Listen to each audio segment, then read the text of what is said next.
Fear సంఘం గురించి ఈరోజు మాట్లాడుకుందాము. ఫిలదెల్ఫియా అనగా సహోదర ప్రేమ, బ్రదర్స్ లవ్ అని అర్థము. ఇది ఫిలదెల్ఫియా 6వ సంఘము. మొదటి సంఘము ఎఫెసు, 2వ సంఘము స్ముర్న, 3వ సంఘము పెర్గము, 4 తుయితేరా, 5 సార్దీసు, ఆ తర్వాత ఫిలదెల్ఫియా వస్తుంది. తర్వాత 7వ సంఘము లవొదికీయ సంఘము. ఈ ఫిలదెల్ఫియా సంఘంకు ఈ అర్థం ఎలా వచ్చింది, సహోదర ప్రేమ అనే అర్థం ఎలా వచ్చిందంటే, ఇంతకు ముందు కింగ్ అటాలస్ అనే రాజు ఉండేవాడు. తన అన్నయ్య అయిన కింగ్ అనానమస్ అంటే చాలా ప్రేమ కాబట్టి ప్రతి రాజ్యము జయిస్తూ వస్తూ ఈ ప్రాంతాన్ని జయించి తన అన్నకు గిఫ్ట్గా ఫిలదెల్ఫస్ అని పేరు పెట్టి ఇవ్వడం జరిగింది.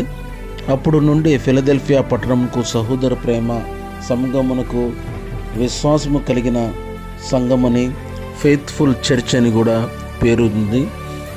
ఈ ఫిలదెల్ఫియా ప్రాంతం అంతా ద్రాక్ష తోటలతో పండించేవారు. వైన్ వ్యాపారము చాలా హెచ్చుగా ఉండేది.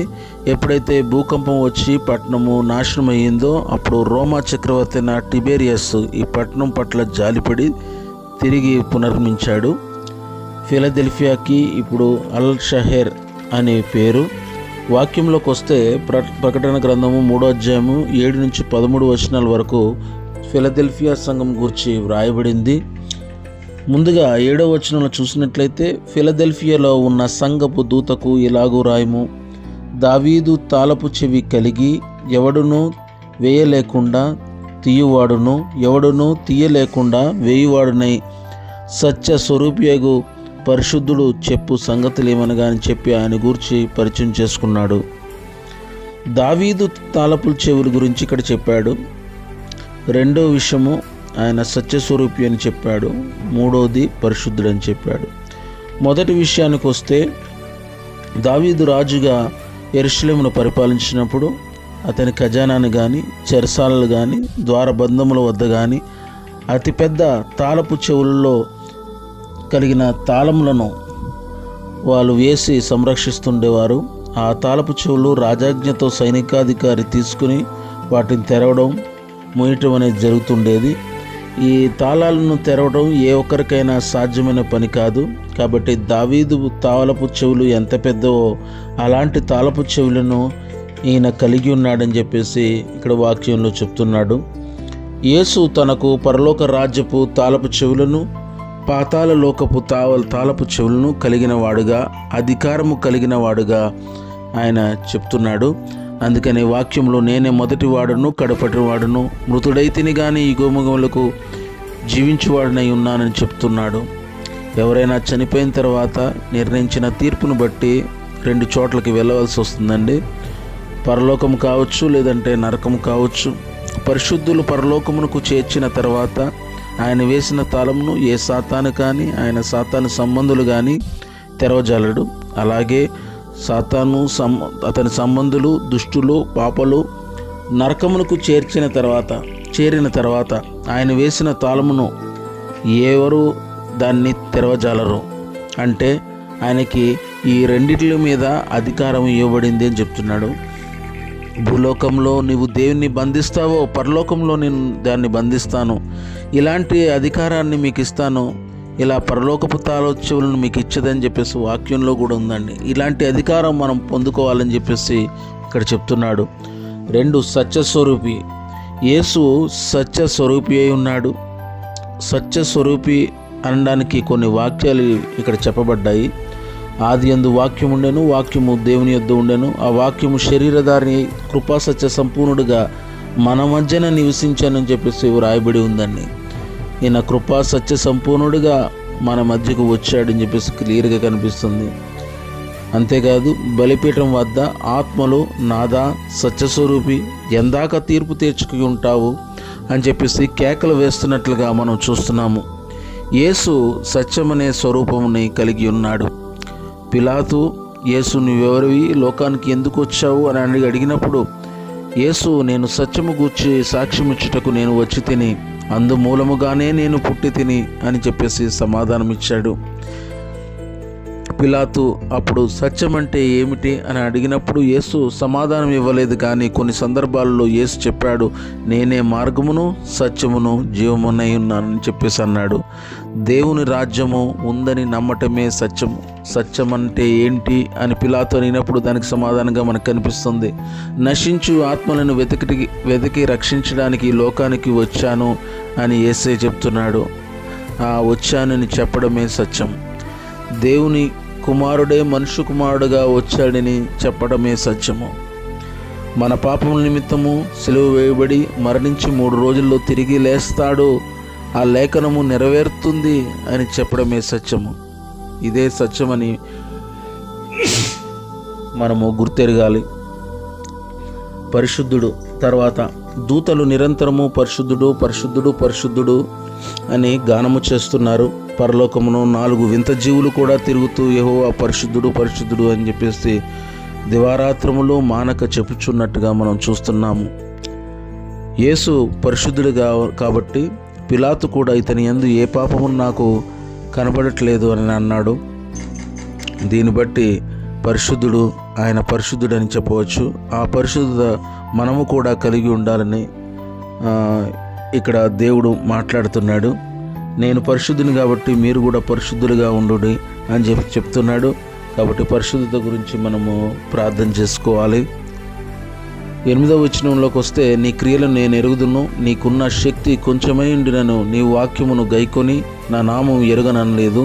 ఇదిగో తలుపు నీ ఎదుట తీసి ఉంచున్నాను, దానిని ఎవడు వేయనేరుడు అని చెప్తున్నాడు. ఈ మాటల్లో క్రియల గురించి కనిపిస్తుంది, వాక్యం గురించి కనిపిస్తుంది, తలుపు గురించి కనిపిస్తుంది. 3 మాటలు కనిపిస్తున్నాయి ఇక్కడ. మొదటి క్రియల విషయానికి వస్తే, చాలామంది క్రైస్తవ విశ్వాసులుగా ఉంటారు. అందరిలాగే ప్రతి ఆదివారం చర్చికి వెళ్తారు. వెళ్ళి వచ్చిన తర్వాత సినిమాలు చూస్తుంటారు. అందరిలాగే ప్రతి ఆదివారం చర్చికి వెళ్తూ ఉంటారు, వాక్యం వింటుంటారు, తర్వాత బూతులు మాట్లాడుతుంటారు. అయితే దేవుడు నీతి క్రియలు గురించి అడుగుతున్నాడు. ఈ సంఘంలో నీతి క్రియలు, వాళ్ళు ఏవి నీతి క్రియలో దేవునికి తెలుసు, ఏవి చెడు క్రియలో దేవుడికి తెలుసు. కాబట్టి నీ క్రియలు నేను ఎరుగుదును అంటున్నాడు.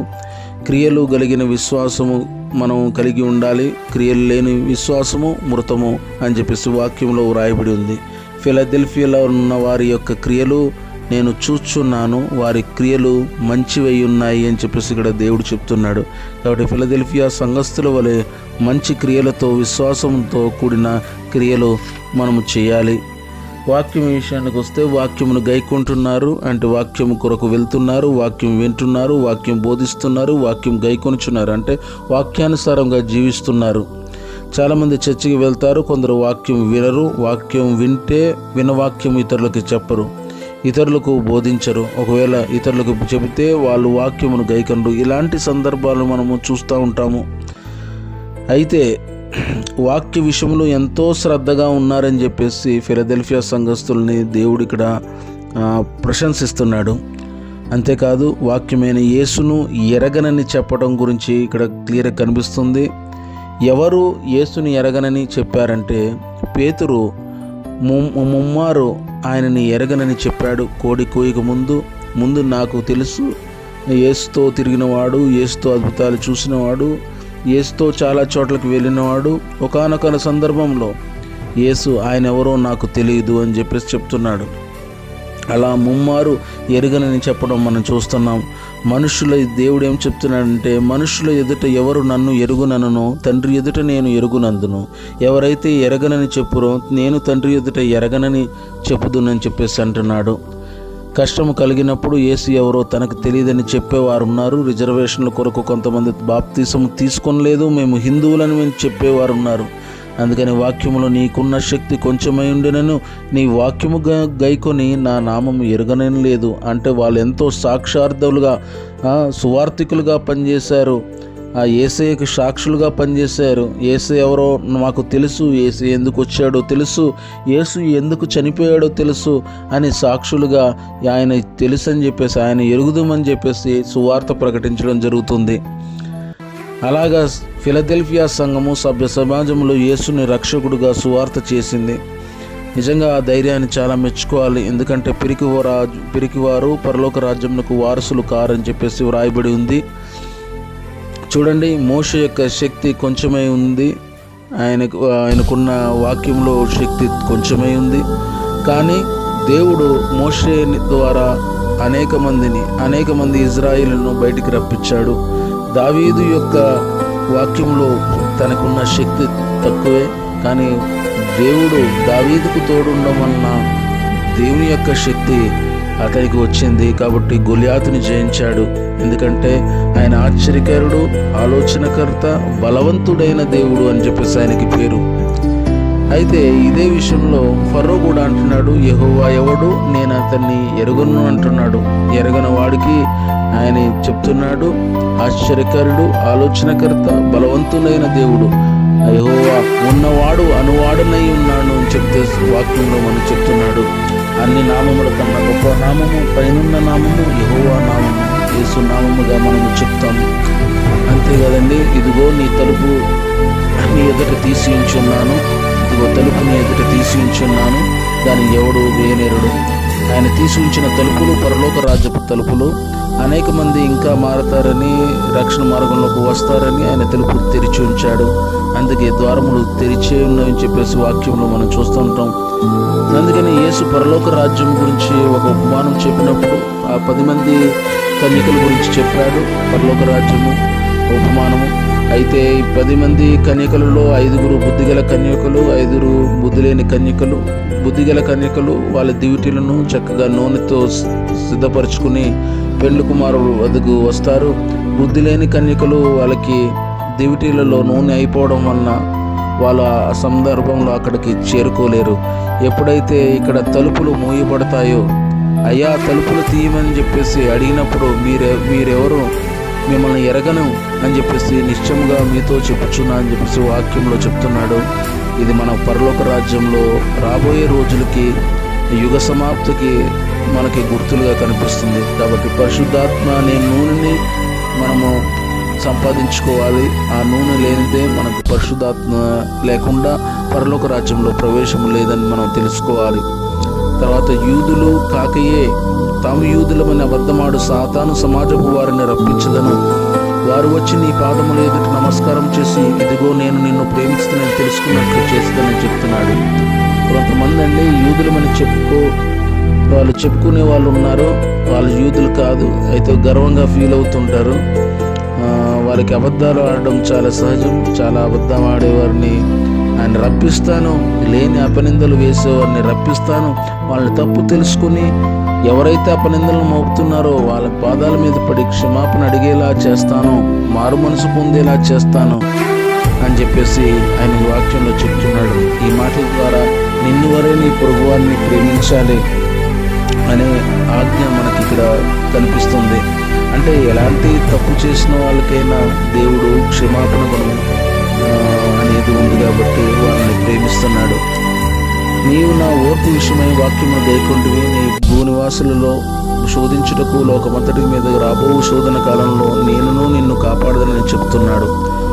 ఇక్కడ వాక్యంలోకి వస్తే ఓర్పు గొప్ప ద్రోహకార్యములు చేయకుండా చేస్తుందండి.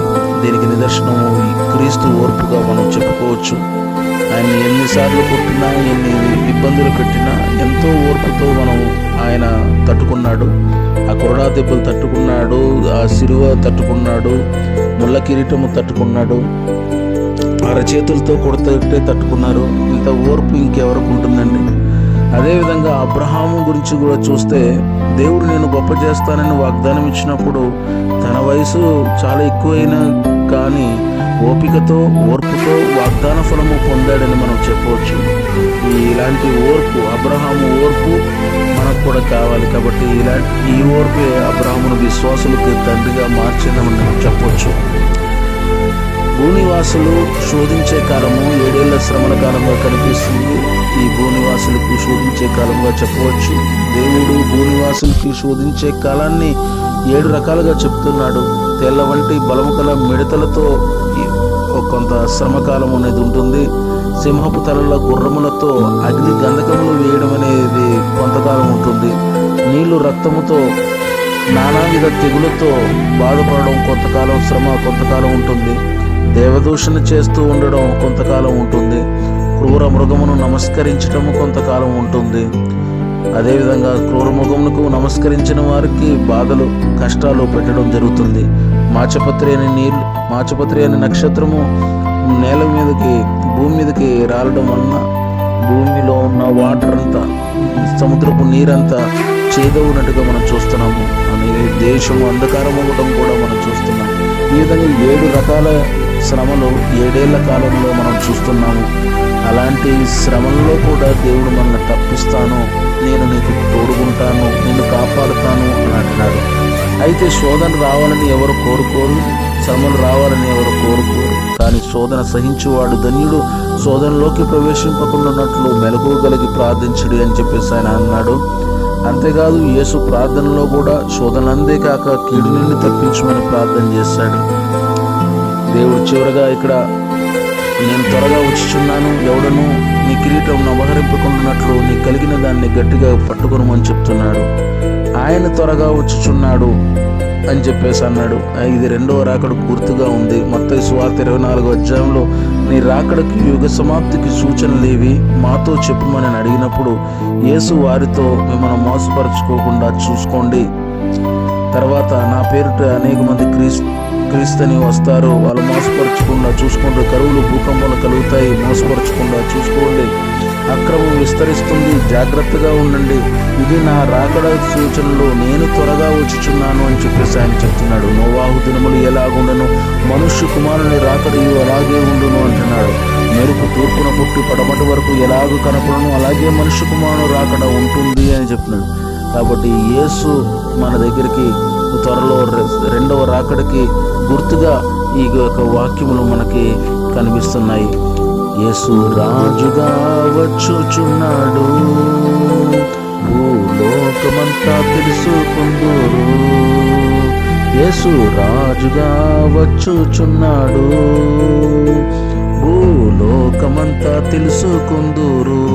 రవి కోటి తేజుడు రమ్యమైన దేవుడు, రవి కోటి తేజుడు రమ్యమైన దేవుడు రారాజుగా వచ్చుచున్నాడు, రారాజుగా వచ్చుచున్నాడు. ఆమేన్, హల్లెలూయా.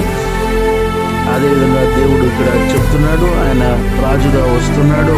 ఆయన నోవాహు దినములు ఎలా ఉంటాయో మనుష్య కుమారుని దినములు కూడా అలాగే ఉంటాయన్నాడు. కాబట్టి అనేకులు మోసభరితమైన అబద్ధాలతో విశ్వాసం అనే కిరీటమును అపహరించకుండా, రక్షణ వస్త్రం అనేది వాటిని అపహరించకుండా మీరు జాగ్రత్త పడండి, కలిగిన దాన్ని గట్టిగా పట్టుకోండి అని చెప్తున్నాడు.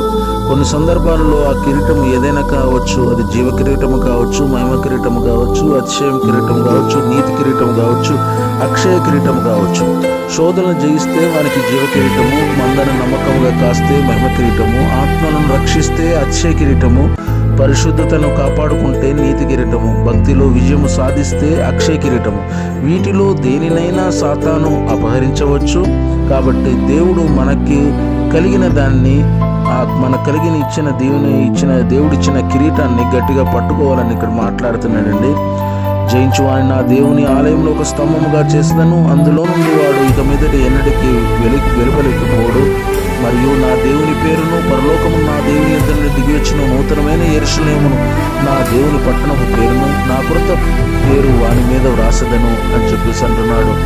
అంతకుముందు రాజుల కాలంలో యుద్ధం చేస్తేనండి జయించేవాడికి ఒక కొత్త పేరును పెట్టేవారు, అది ఆనవాయితీగా ఉండేది. అయితే లోకంలో జయించాల్సినవి చాలా ఉన్నాయి. అవి ఏంటంటే సాధారణంగా లోకంలో మనుష్యుడు జయించలేక ఓడిపోతూ ఉంటాడు. అవి ఏంటంటే జారత్వము, అపవిత్రత, కాముకత్వము, విగ్రహారాధన, అవిచారము, ద్వేషము, కలహము, మత్సరము, క్రోధము, కక్షలు, భేదములు, విమతలు, అసూయలు, మత్తతలు, అలరితో కూడిన ఆటపాటలు. ఇవన్నీ ఏంటంటే మనము వాటిని జయించలేక దేవుని రాజ్యము స్వతంత్రించలేకపోతున్నాం. ఎప్పుడైతే వీటిని మనం లోకంలో జయిస్తామో దేవుని రాజ్యమును స్వతంత్రించుకుంటాము అని దేవుడు చెప్తున్నాడండి. అప్పుడు దేవుని ఆలయంలో ఒక మూల స్తంభంగా చేస్తానని చెప్తున్నాడు. యేసు యొక్క శిష్యుడైన యాకోబుని ఒక మూల స్తంభంగా చేసినట్లు, యేసు శిష్యుడైన యోహానును ఒక మూల స్తంభంగా చేసినట్లు, యేసు శిష్యుడైన పేతురును సంఘములో ఒక మూల స్తంభంగా చేసినట్లు మనల్ని చేస్తానని చెప్తున్నాడు. మూల స్తంభం అంటే ఉన్నతమైన స్థానం ఇవ్వడం అండి. అప్పుడే దేవుడు ఒక కొత్త పేరు పెడతాడు. దేవుని పేరిట మన నొసల యందు ఒక కొత్త పేరు ఉంటుంది. మనము జీవించబోయే పరిశుద్ధమైన యెరూషలేము పట్టణంలో ఒక పేరు ఉంటుంది. అదేవిధంగా రాతి మీద చెక్కబడిన కొత్త పేరు మనకి ఇస్తాడు. అలాగే మనము రక్షింపబడి కొత్త పేరును పొందుకోవాలనేది దేవుడి ఉద్దేశము. దేవుని బిడ్డలారా, ఒకసారి తిరిగి దేవుని మాటలను ఒకసారి గుర్తు చేస్తాను. ఫిలదెల్ఫియా సంఘమును బలపరచడానికి దేవుడు ఇచ్చిన మాటలు: ఎవరైతే యేసును వెంబడిస్తారో వారికి పరలోక రాజ్యపు తాళపు చెవులను అధికారము ఇస్తానని చెప్పాడు.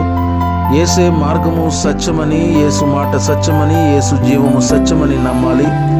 తర్వాత యెహోవా దేవుడు, ఆయన తప్ప వేరే దేవుడు లేడు, ఆయన పరిశుద్ధుడు పరిశుద్ధుడు అనితో ఆయన స్తుతించాలి, ఆయన కీర్తించాలి, ఆయన్ని ఆరాధించాలి. విశ్వాసము లేని క్రియలు మృతము కాబట్టి చేసే క్రియలు విశ్వాసంతో నిండి ఉండాలి. ఫిలదెల్ఫియా సంఘము వారి వలె వాక్యము కొరకు మనము కనిపెట్టుకుని ఉండాలి. వాక్యము వినాలి, వాక్యము బోధించాలి, వాక్యము గైకొనాలి, వాక్యానుసారముగా జీవించాలి. యేసే దేవుని కుమారుడని మనం సాక్ష్యం ఇవ్వాలి, సువార్త చేయాలి. పరిశుద్ధాత్మతో మన దివిటీలు నిరంతరము వెలిగించుకుంటూ ఉండాలి. ఆయన పరలోక రాజ్యపు తలుపును మన పరిశుద్ధాత్మ శక్తితో మన దివిటీలతో వెళ్ళి మన పరలోక రాజ్యపు తలుపులు తట్టే విధంగా మనం సిద్ధపాటు అనేది ఉండాలని దేవుడు చెప్తున్నాడు. శోధనలో కాక కీడు నుండి తప్పించినట్లు మనం మెలకువగలిగి ప్రార్థన చేయాలి. ఆయన రెండవ రాకడకు సిద్ధపడాలి. మోసపూరిత మాటలలో దేవుడు మనకిచ్చిన కిరీటం ఎవరో అపహరింపకుండా మనము నిరంతరము కనిపెట్టుకుంటూ వాటి కాపాడుకుంటూ ఉండాలని చెప్పేసి దేవుడు చెప్పాడు. అలాగే లోకానుసారమైన వాటినన్నింటినీ, దేవునికి విరుద్ధమైన వాటినన్నింటినీ మనము జయించాలి. అప్పుడే పరలోకాన్ని స్వతంత్రించుకుంటామని చెప్తున్నాడు.